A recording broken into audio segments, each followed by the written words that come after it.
फूल झुरुची तते जन झुरुची तते नदी भी झुरी मरे तो पाई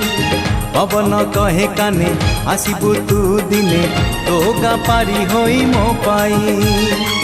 सज तो सुनेली संध्या लाज तो रजनी गंधा सज तो सुनेली संध्या लाज तो रजनी गंधा दिन राति झुरे तो पाई हलदी बसंत चढ़े तू आल हलदी मुही